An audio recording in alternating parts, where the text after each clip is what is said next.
$194. That is what Dave just paid. For a Wednesday. Not a party, not a holiday. A Wednesday. He's standing at the self-checkout with milk, eggs, chicken, a bag of frozen peas, and the cereal that was on sale, which is the only reason it's in the cart, and the total just punched him in the chest. He bought nothing he wanted. He bought 4 more days of his family staying alive, and it cost almost $200. And here's the part that actually gets him. Dave is good at his job. Renee works too. Together they make what their parents would have called real money, and somehow it is still not enough. So he stands there bagging peas, doing the quiet math millions of people are doing at checkout counters tonight, asking one question he can't shake. When did just being alive get this expensive? And is it him, or is it everyone? I've got good news and bad news. The good news is, it isn't him. Dave is not bad with money. The bad news is the real number. The true cost of simply existing as an American family in 2026 is so much higher than the polite little headline you've been handed that once you actually add it up, you cannot unsee it.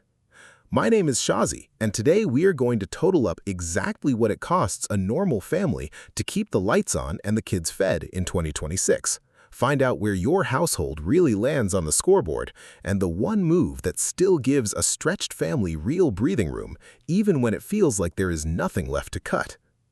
Let's start with the number they keep feeding you. You've seen the headline. The average American household spends around $77,000 a year. Tidy, calm. The kind of number a news anchor says in a soothing voice right before the weather. And if you are a family of 4 staring down your actual bills, that number is almost insulting, because you are not blowing 77 grand on champagne and jet skis. You are spending it on Tuesday, on rent, on daycare, on insurance, on the car you need to reach the job that pays for the car. $77,000, and you have nothing to show for it, except the fact that you are still here. Here's the truth. That number is real, and it is lying to you anyway. Understanding exactly how it lies is the whole point of this video, so stay with me because this one idea changes how you see every bill you pay. That $77,000 is an average smeared across every household in the country. A single guy in a studio, a retired couple who paid off their house when gas was $1, a family of 6 in a city where a parking spot costs more than a wedding. You stack all of those wildly different lives together, divide by the number of households, and you get a clean middle number that describes almost nobody who is actually watching this. Because the cost of existing is not spread evenly. It does not gently rise when you add a family. It detonates. The honest question was never what the average household spends. The honest question is what a real family with kids has to spend just to not fall apart, just the floor, just survival. And in 2026, for a family of 4, that floor in much of the country sits closer to $85,000, $90,000, even $100,000 a year before you have bought one single thing that brought you joy. Not the comfortable number, not the vacation number, the breathing number, the keep everyone housed and fed and at school number. The number nobody puts in a calm headline because it would scare people. So before we go one step further, I want you to do something, and I need you to actually do it. Pause the video. I mean it. Open your bank app or pull up last month's statement and add up only the unavoidable stuff. Rent or mortgage, groceries, childcare, insurance, every kind. The car, payment and gas and the rest. Utilities, phone, internet. The minimum debt payments you cannot legally skip. Do not add restaurants. Do not add the streaming pile. Just the survival floor. Multiply it by 12, write that number down. That is your existence number. I'll wait. Got it? Good. Hold on to it because here is the 2026 survival scoreboard so you can see exactly where your family lands tonight. If your bare existence floor came in under $50,000 a year, you are in a genuinely low-cost area, or you have no childcare bill, or your housing got locked in years ago before everything went insane. Whatever the reason, hold it with both hands because you are rarer than you think. If you landed between $50,000 and $75,000, you are tight, but you are at the lean end of normal for a family, and you are surviving.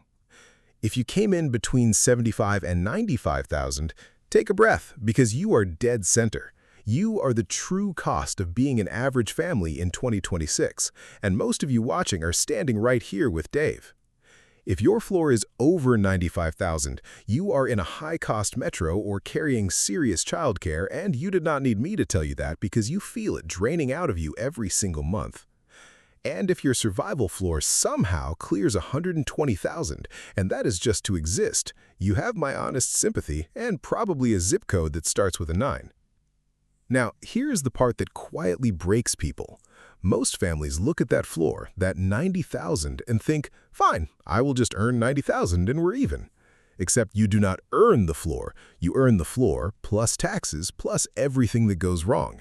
To actually clear a $90,000 survival floor, a household often has to gross well over $110,000, $120,000 before $1 reaches a savings account, a birthday, or a future.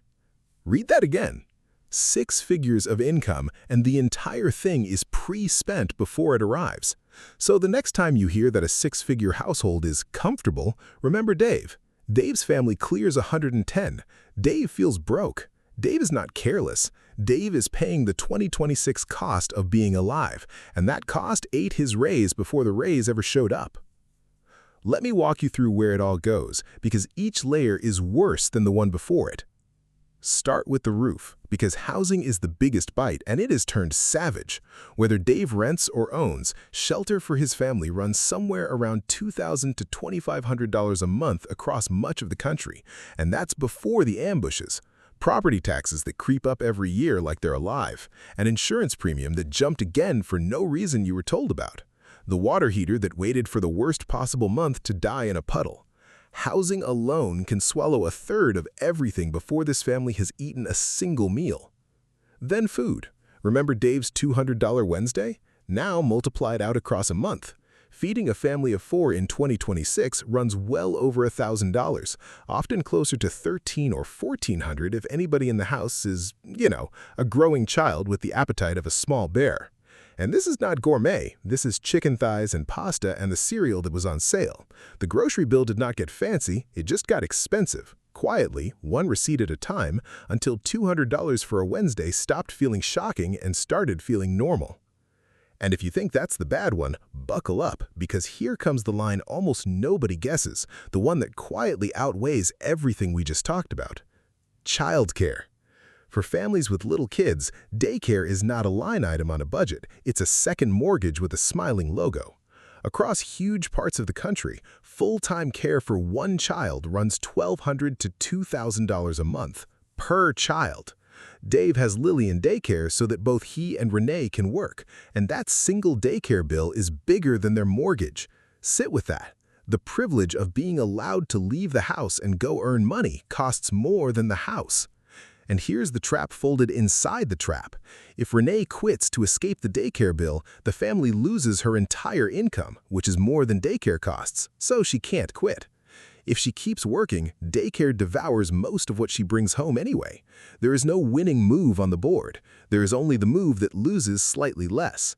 Renee is, in the most literal sense, working in order to afford working. And nobody warned her this was the deal. And we haven't even reached the car yet. Transportation. Dave needs a reliable car to get to his job, and in 2026, a car payment plus insurance plus gas plus the maintenance that always comes due runs a typical family $800 to $1,000 a month. More if there are 2 cars, which for 2 working parents in most of America, there absolutely have to be. So that's potentially $1,500 a month in metal and gasoline, spent entirely so 2 adults can physically reach the jobs that pay for the metal and gasoline. It's a loop. The car exists for the job exists to pay for the car. Around and around with a toddler's car seat in the back. Now, before we get to the part that everyone gets completely wrong, the part about why this is even happening, I need to re-hook you because this next number is the one that genuinely keeps parents staring at the ceiling at 2 a.m. Healthcare.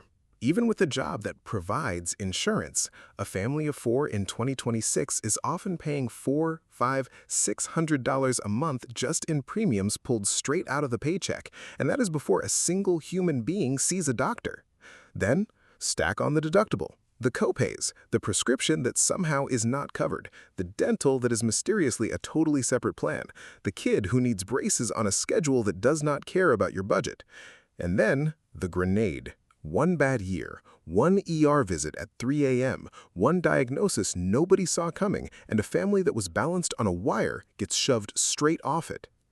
Healthcare is not a monthly cost. It is a monthly cost plus a lurking grenade with the pin already half pulled, sitting quietly in the corner of every family's life. So, let's total Dave up. All of it. Housing, food, childcare, 2 cars, healthcare, utilities, phone, internet, and the small unkillable subscriptions that breed in the dark. Add it together, and Dave's family is spending somewhere north of $90,000 a year to do absolutely nothing except continue to exist. No vacation, no new couch, no emergency fund quietly growing in the background, just survival, billed monthly, on time, forever, whether they like it or not. Which lands us on the only question that actually matters. Why? Why does it cost this much now when it clearly did not used to? And here is where almost everyone points the finger in exactly the wrong direction. You have heard the lecture. It's the lattes, it's the avocado toast, it's the streaming subscriptions and the takeout and your lack of discipline. If you just stop being so frivolous, you'd be fine. And I need you to hear me very clearly right now. That story was built to make you feel like the problem so that you stop looking at the actual problem. Because here's the real villain, and it has been hiding in plain sight. Over the last few decades, the cost of the 4 things a family genuinely cannot avoid, housing, healthcare, childcare, and education, has climbed dramatically faster than wages. Meanwhile, the things people actually can cut, the gadgets, the clothes, the flat-screen televisions, have gotten cheaper. So the average family did exactly what they were ordered to do.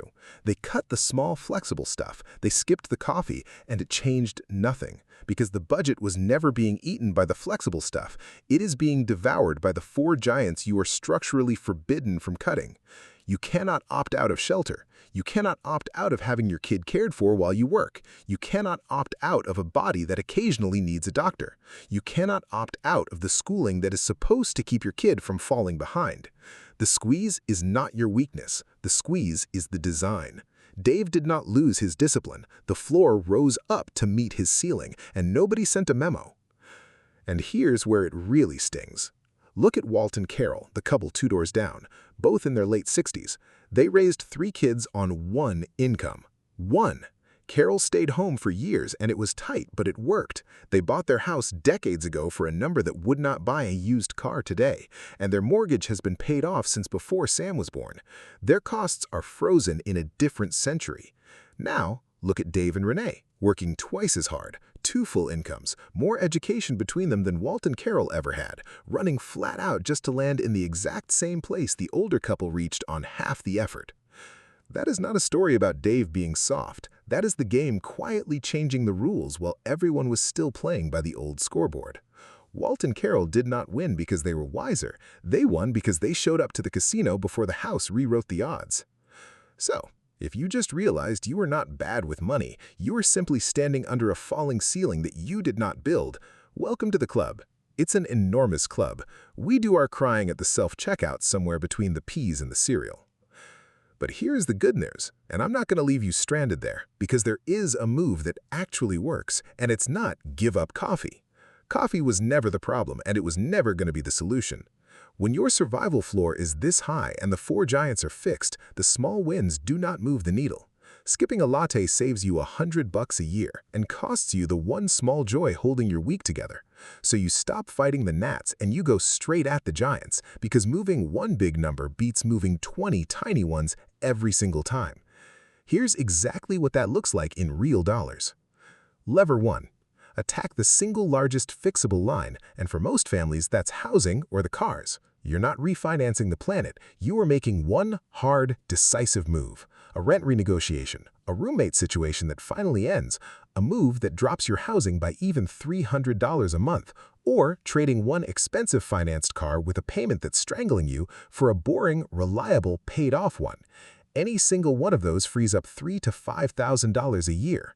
One decision. That beats an entire year of skipped coffee, and you barely feel it after week 2. Lever 2. The childcare years are brutal, but they are temporary, and that is the secret weapon. This crushing window only lasts a few years before kids hit school and the daycare bill evaporates. So if you can find any way to bridge that cliff, a grandparent who steps in, a nanny share split with another family, two parents shifting their work schedules so they cover the gap between them, you can claw back $10,000 to $20,000 a year during the exact window that is breaking your back. You do not have to survive it forever. You just have to survive it with the income intact, and then it ends. Lever 3. Automate one small, boring, ruthless thing today. Set up an automatic transfer of even $50 a week into a separate account scheduled for the day after payday before your brain ever gets a vote. $50 a week is $2,600 a year, and when the water heater dies in its puddle, you pay cash out of that account instead of feeding the credit card the interest that quietly compounds faster than anything you will ever own. That single automation is the entire difference between a bad month and a debt spiral that takes years to climb out of. None of that is a guru secret. It's just pointing the gun at the giants instead of the gnats. Because the family that actually gets ahead in 2026 is not the one that heroically gave up coffee. It's the one that moved one big number, turned on one automatic transfer, and then walked away and let it work. So here's what Dave does. He finishes bagging the peas, he drives home, and that weekend, instead of the usual quiet fight about whether they can afford anything at all, he and Renee sit at the same kitchen table where the paycheck always vanishes, and they do exactly 3 things. They circle the single biggest number they can actually move this year, they make one phone call about it on Monday, and they set one automatic transfer for $50 a week. That's it. Not a transformation, not a budgeting boot camp, one big lever and one tiny habit. And 18 months from now, when some other tired parent is standing at a self-checkout, frozen peas in hand, staring at a $200 Wednesday and wondering if it's them or if it's everyone, Dave's family has something they have not had in years, a cushion, an actual real money-in-the-account cushion under their feet for the first time since Lily was born. Same income, same brutal floor, completely different life. Because they finally stopped fighting the wrong war. So where does your family land tonight? If your survival floor came in under $75,000, you're at the lean end and you have more room to move than most people watching. If you're in that $75,000 to $95,000 zone, you're the true 2026 average, and the squeeze you feel in your chest is real, it's not in your head, and it's not your fault. And if you're over that, you already know, and the big lever matters even more for you, not less.